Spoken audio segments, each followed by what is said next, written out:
Thank you, Paul, and thank you everyone for spending the time tonight to kind of go over what we're doing at Enfi and look at a case study around some of the results we're seeing. It's an exciting time. I'm going to share my screen. I'm going to have some slides, but part of this is going to be mostly a demo, kind of show off our product a little bit. Let me just do my slideshow here.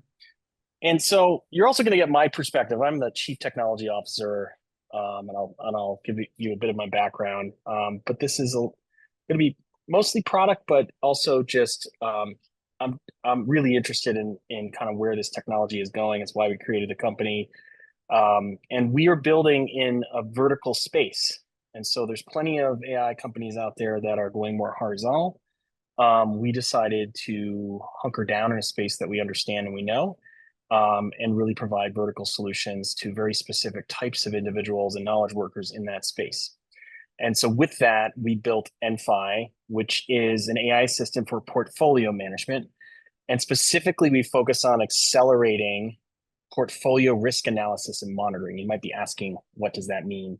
If you're in the financial services or the lending space, it's all the things that happen from when a individual or company wants to sort of get a loan from a bank or from a financial institution, or maybe a private credit fund, and the process that fund or that bank needs to go through to sort of really validate that you're the right individual or entity to lend to, and then over time, what is the risk of repayment? And there's a tremendous amount of mind-boggling, I would say, frictionful human activities that happen in this process that affect the borrower experience, that at the end user of sort of lending gets impacted by all these little things that happen. So we decided to accelerate that. Oh, and maybe it'll be obvious as to why I'm going to talk a little bit about myself. So I am a multi-time entrepreneur. I've focused heavily in the data real-time system space and at the intersection of fintech and customer experience. So the last company I started was called Session M. It was a company in Boston, about 300 plus people. We served global enterprises, and we integrated.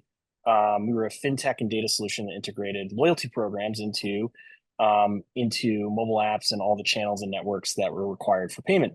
And we were one of the companies that was selected by top tier companies like major airlines, major food and beverage companies to sort of help operationalize their loyalty programs. We were acquired by MasterCard in 2019, and I was the head of product for a division of MasterCard for about almost 4 years. And so while I was doing that, I became an angel investor in about 20, 30 companies. And during the, I would say the Silicon Valley bank run, we were trying to help those companies move their capital, because you don't want to be the first in a bank run, but you certainly don't want to be the last. And one really hard thing to do when you are a company that holds credit with a bank is it's almost impossible to move credit. So if you had a commercial line of credit, or you were a startup that had venture debt with Silicon Valley Bank, you were keeping your money there because your covenants kept your money there. And so during the process, my co-founder Joshua and I realized that we really wanted to find a way to accelerate commercial lending so that companies would have a better experience. We found after the Silicon Valley Bank issue that a lot of lenders have a ton of friction in their commercial lending process. And that's why we thought this would be a great application of verticalized AI to go in and help automate a lot of the things that happen in that process. So today, I'm going to walk through what Enfi does and a bit of a case study on an Enfi power user. But ultimately, our goal is to be outcome driven. I think there's quite a lot of talk around the technical and the technicalities of agents and what they can technically do. But we really want to serve a very specific user and really serve outcomes. And so what we want to empower financial institutions to do is move faster, lend more, and worry less about their portfolios. And so we want to help unlock data. So we live in this magical time where AI can handle a lot of the data wrangling that normally would be done by engineers and integrators. And there is quite a lot of data at a financial services institution that is locked into documents. And so the mode of operation is to receive documents from your borrowers, put them in a data room. And then if you need to extract intelligence from those documents, you either hire integration service to push that into your loan operating system, or you just ask your portfolio managers on demand to go find the information in those documents, which doesn't scale very well when you're trying to compete as a lending institution or serve customers better. So the first thing we do is automatically unlock the value of the data that sit in these data rooms. And then a very common activity in financial services is spreading financials. This takes hours and hours and hours and hours and hours and hours per borrower. It's something that's very common. We do that in minutes using AI agents and swarm intelligence. And we also validate those outputs so that we make sure that they have a high degree of accuracy. Then institutions can monitor their obligations. So on a continual basis, making sure borrowers are in compliance with their loans. What's the risk of repayment and a variety of other things. We can also conduct daily ad hoc analysis on stress test scenarios. So if I have a portfolio of 1,000 commercial loans, and we're in a political environment where there's tariffs, there might be an impending downturn, how do I know the impact to repayment given those real-time things? Well, normally I would take my sea of portfolio analysts and portfolio manager, and I say, stop what you're doing, stop bringing new business into the fund or into the institution, go deep on figuring out if we have any systemic risk because of impending tariffs or because of these other things, so that we can understand how to balance the portfolio based on it. That is a very time-consuming, expensive thing to do, and we actually can interrogate each loan once we get all the stuff on the left-hand side correct, highly accurate. We can now conduct real-time analysis on any of these loans using that private data, and then generate reporting. This is something that you're doing through deep research and ChatGPT, but we're doing with this private data. So we're taking these analysis and we're generating reporting, and reporting in a bank is everything. Reporting for regulators, reporting for internal processes. There's a ton of reporting activity that occurs, and we can make that seamless and easy. And so with that, I'm going to jump into kind of what we're going to cover today. We're going to look at how we leverage agents to generate risk insights, how we leverage agents to do borrower compliance, how we enable a portfolio manager to take a process that used to take days, generating their annual review, and turn it into minutes or hours, depending on the complexity of the loan, enable ad hoc analysis on different scenarios, and then we're going to look at data on the impact from our initial deployments. We're actually look at some of the time savings that we're seeing across our initial customers. One thing I will say is Enfi is in its infancy. So we are just over a year old. We've been moving fast. We've raised $7.5 million as a seed round. We have a team of about 20 professionals. A quarter of that team are consultants, are contractors, but we continue to grow and we continue to add customers. And as we do, we learn more. And a lot of our early customers, because AI is risky and we're in this learning moment for a lot of enterprises. FOMO is high for a lot of executives. The fear of missing out is very high, which means interest is high, but actual confidence in what to do is fairly low. So we have a program we run where we bring in customers as these earliest customers as design partners, where they get to co-collaborate with us on the learnings, they co-collaborate with us on the efficiency and the efficacy of what we're doing. So we're going to walk through the day in the life of Emily Chen, who's a portfolio manager at a bank called Walnut Street Bank, an Enfi power user. This is a made-up bank to kind of cover the identity of this particular customer. But Emily was managing about 25 loans in her book prior to Enfi, and now she's managing 70. And that sort of demonstrates some of the efficiencies that she gained by using the product. She has about 10 annual reviews this week. These are all multi-page documents that she has to generate on a per loan basis to sort of cover her compliance regimen and also communicate to her credit team kind of status of these loans. Quarterly compliance reports are starting to roll in. That means borrowers are sending into the bank all of their financial statements. These have to be reviewed. The financials need to be spread. Former financial statements need to be reviewed alongside that and also spread quarter over quarter so you get a sense of trends. So it's like really just some hardcore work that Emily needs to do. And she just received an urgent notification from a relationship manager with concerns on an account. And the specific account, it kind of goes like this. You know, really from a relationship manager who's the salesperson on the lending side of the equation. Here's a customer with a $1.9 million capital call line of credit. It happens to be a venture firm. So this bank is lending to a venture firm. And they're specifically looking at some interesting things. So they're about to have a conversation. Someone earlier said that in chat said that deep research was useful for kind of preparing for customer conversations. Well, if you have a lot of private data that's sitting in these documents, that's generally where you derive a lot of the information on what types of customer conversations you should have, because you're receiving these data from the customer. And so we make that super simple. And so what this relationship manager is saying is, I need some data on this customer. I need to confirm some things that I'm seeing because I'm about to have a phone call with them. And it doesn't look good. So, Emily has to go to work and try to assist with that. And Enfi makes that a lot easier as well. Let's talk a little bit about kind of the case and kind of what we're seeing in terms of time savings before we jump into the demo. So we generally see these things that I mentioned before, these outcomes, commonly across all the customers that we are engaging with. And so to spread financials generally takes about 2 to 3 hours per loan every time you receive files from the borrower. And so Enfi is now doing that at 1 to 2 minutes per loan, which is generally a 99% time savings. Deal screening and deal origination. So we're receiving a new applicant in for a commercial line of credit or a commercial loan. Generally takes 1 to 2 days of work per loan to kind of do a lightweight review so that we can determine if this loan fits within our credit box and our policy.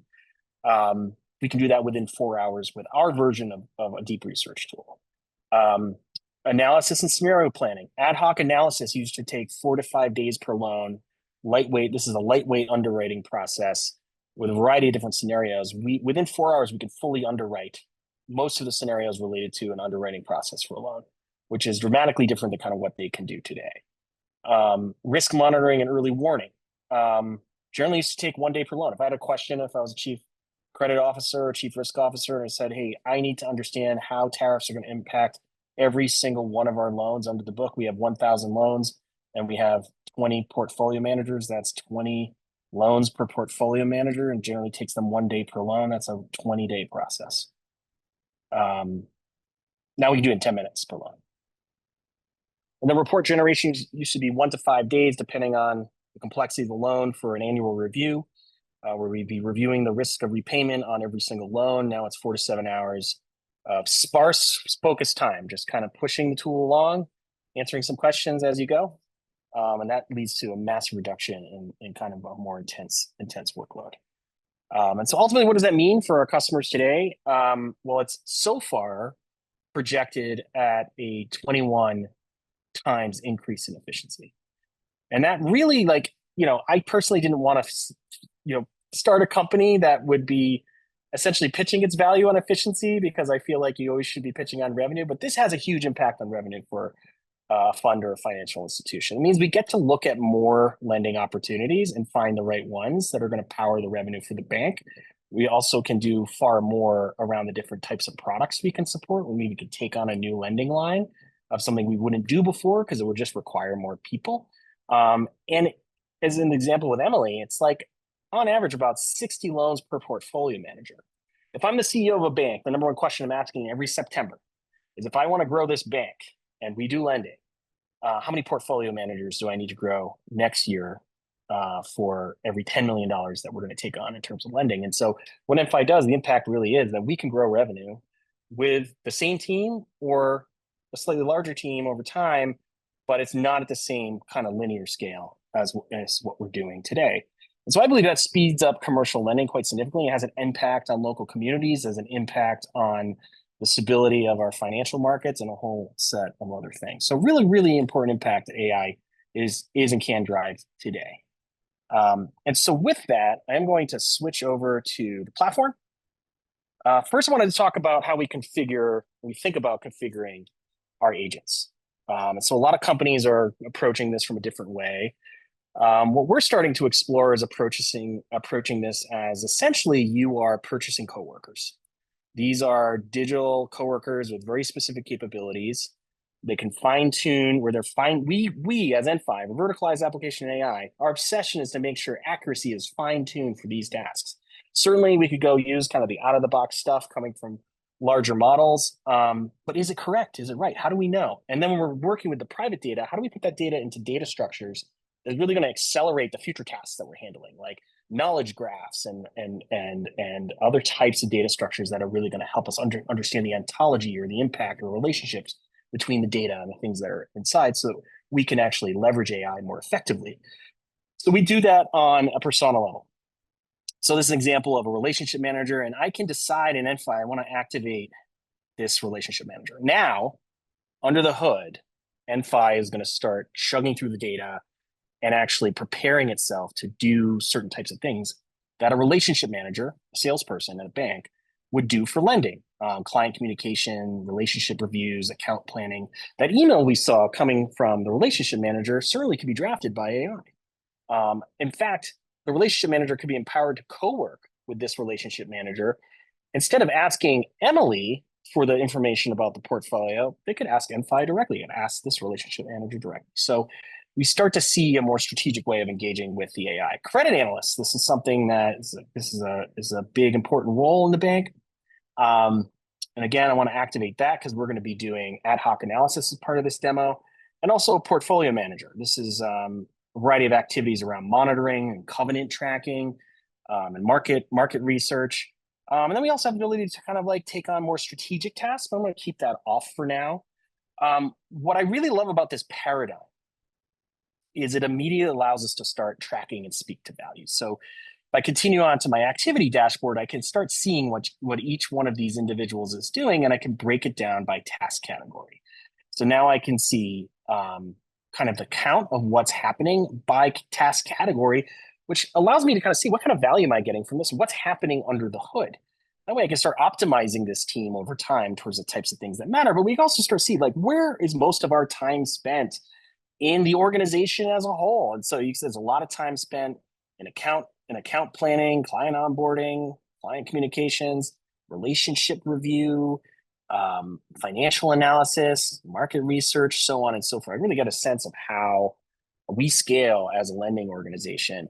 And I can also dive into detailed activity, what's actually happening right now. So I can see that I have a relationship manager that's conducting account planning. It's been running for 13 minutes. And so if you think about some of these things that that sort of impact the organization, I get a sense of what's in progress, what's completed, et cetera.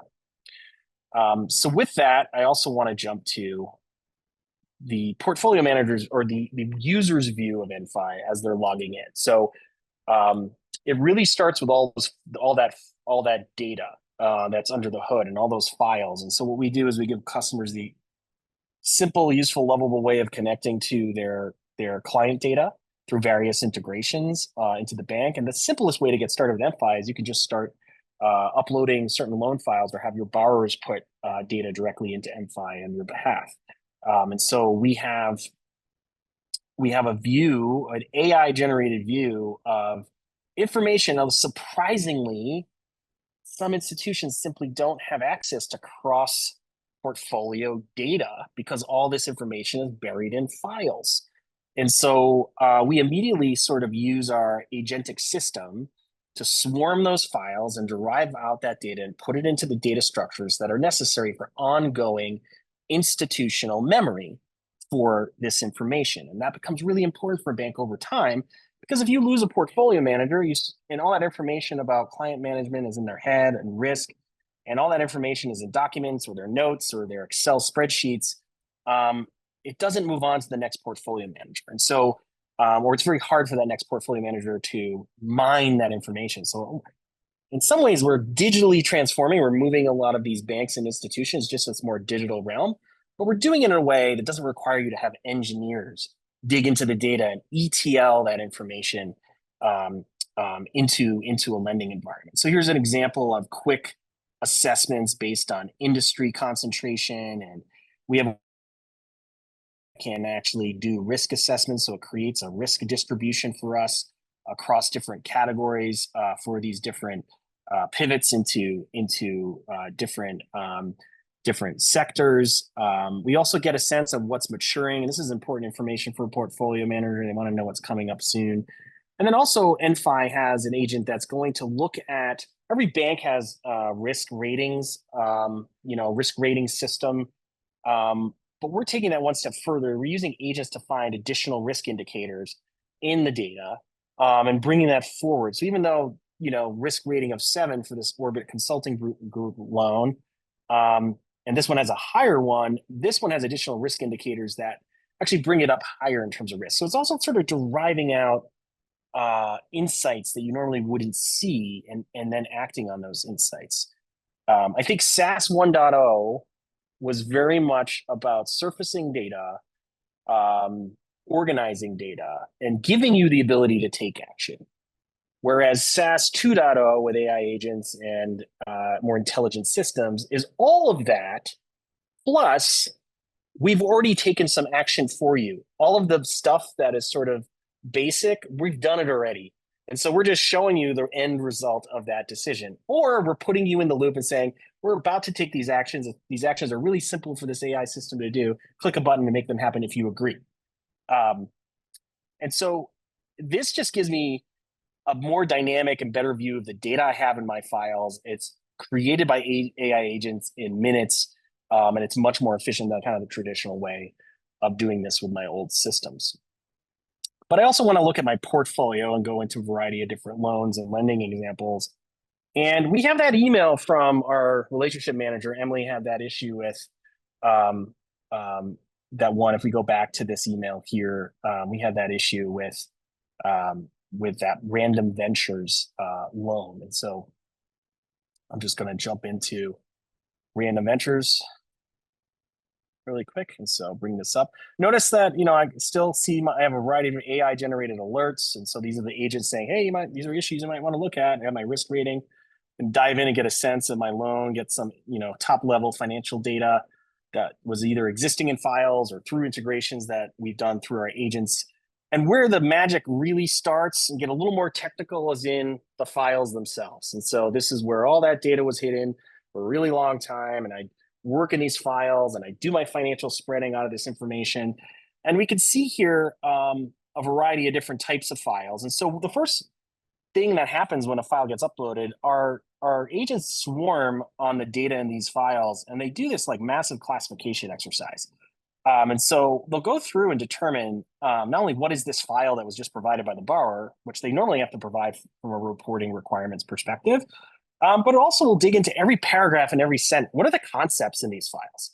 Because often as an analyst, I'm receiving data either for publicly or privately or from a borrower, and I need to sort of assess, where specific information is. So this gives me, I need to find the income statement associated with Random Ventures very quickly. I can go get that. And that has incremental time savings.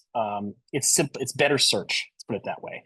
And our AI agents have organized this, even though it doesn't look very complicated, have organized this way that's very useful for these financial analysts. Other types of files, if I scroll all the way to the bottom, you'll see this loan and security agreement. This is the definition of the lending relationship between the bank and the borrower. And normally as, again, an analyst or a portfolio manager, when I'm assessing the state of the loan, I may never have seen this loan before, or maybe I've seen it on occasion. I'm doing an annual review. I have to read through this and actually grok, what is the credit facility?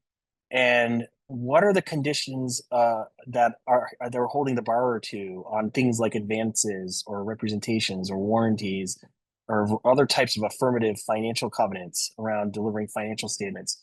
I literally have to grok this and determine, are they in compliance? Well, the first thing that Enfi does after assessing this data room is it reads this document. We swarm this document with a bunch of different types of agents. They classify all the data, they pull out the concepts, and then they actually convert and identify definitions in this document that we convert into what we call monitors. And those monitors sitting here end up becoming something that's eminently human readable.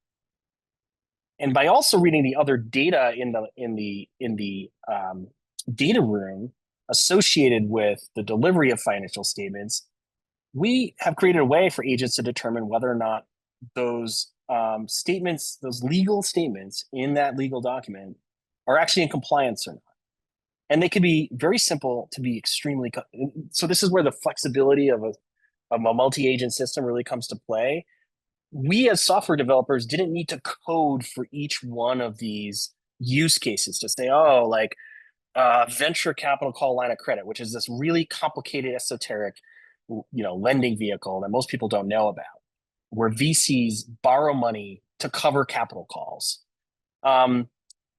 We didn't have to like code for the use case of this particular compliance monitor to make sure that capital calls are being directed to the bank, or that we're appropriately tracking maximum investor default percentage below 10%, right?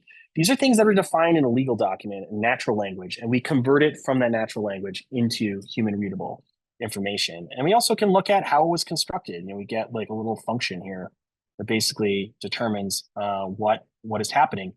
We also get provenance back to like how we're assessing that data. So we can look right in the data provided by the borrower to determine where that updated information is coming from. So we can actually get full lineage back to what it is we're pulling out of these documents, so that we know it's true if we need to sort of check that over time or benchmark it. So we track financial monitors, payment monitors, and we have some payments in default, which was the issue that relationship manager was mentioning. And all of this was done in minutes in a process that would normally take hours and hours per loan. We've assessed the compliance in a few minutes. Let me dive into those repayment monitors, see what's happening. So I can see the issue is related to unaudited financial statements not being delivered on time. And this is very useful for me as someone who determines the status of these loans. I can also see that something has been tripped in the capital call schedule for this particular VC firm. And so I might want to go a bit deeper with this information. And so it might be helpful for us now to kind of like do some ad hoc analysis. So this is our ad hoc analysis agent. It looks very much like chat.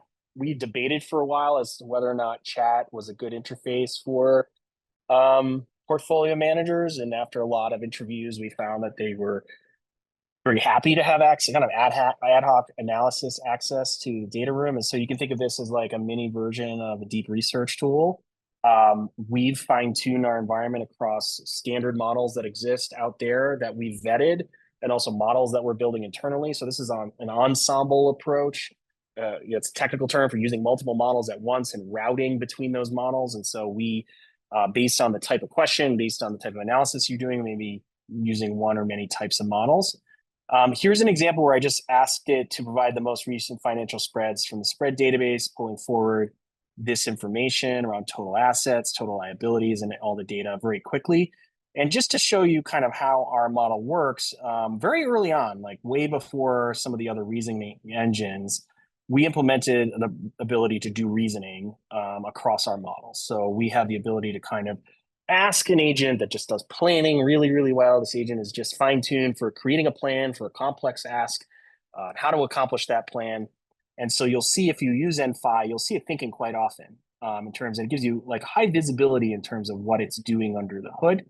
And it really has kind of a free-form ability to sort of work like a person, like work like an individual. So in this example, I asked it to kind of do some financial spreads, but the first thing it wanted to do was like create a visualization on the financial performance of the VC fund. And it's doing this because it knows I'm sitting here watching. It's one thing that we do, is making sure that our agents either have this interactive mode, or we call headless mode, where they're operating in the background. But we actually it decided that it should show its progress, show its work. And then it finally came back with the spread financials, income statement trends, balance sheet trends. But, I might be like, I'm busy, like, please point out items I should discuss with this fund based on the most recent financial submission. And so let's watch it go to work for a moment. Give it a moment. It should, and it takes anywhere from a couple seconds to a couple minutes. So we're not going to sit here for a couple minutes. It starts telling you what it's doing. It also gives you this thinking bubble to say, okay, here's our plan. Here's how we're going to accomplish this. The planning agent is sitting there obsessing, kind of like an OCD partner on how to do this job really, really well for you.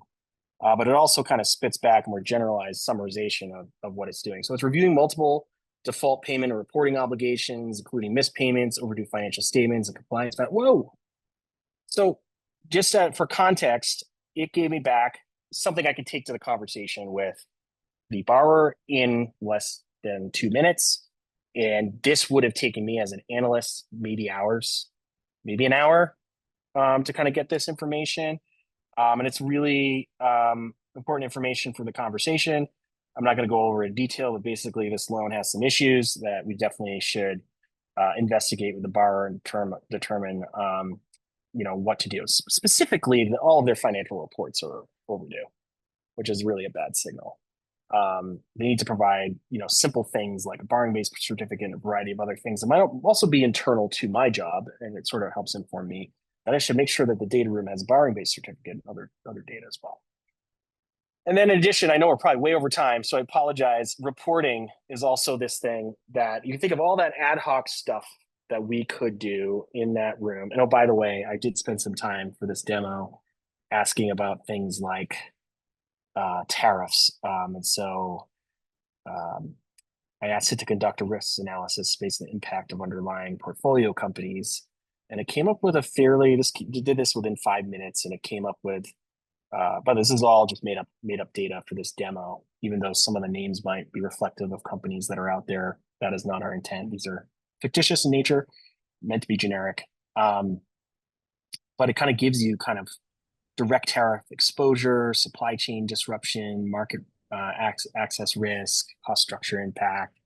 And then I asked it at the end because I want putting together maybe a visual example of that. And I asked it to sort of do a radar chart of the random ventures portfolio against these risk elements. And we're edging close to a payment default risk, which is not great. We have a covenant compliance problem.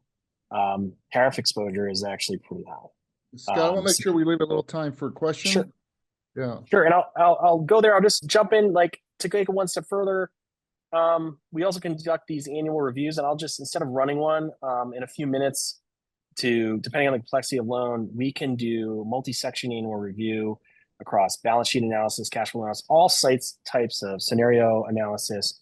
Generally takes days for a knowledge worker to do, and it's highly accurate. Right now, our accuracy rate is, and we also do a lot around benchmarking. Our accuracy rate is edging to or near within human error. So we're in the low 90s based on our benchmark so far. And that's one of our obsessions, is to make absolutely sure if we run a deep analysis like this, that we have all the provenance connected back to the supplying data, that we can prove the information that's in this report with a high degree of accuracy. And so I'll pause there. I'll stop. Thank you very much.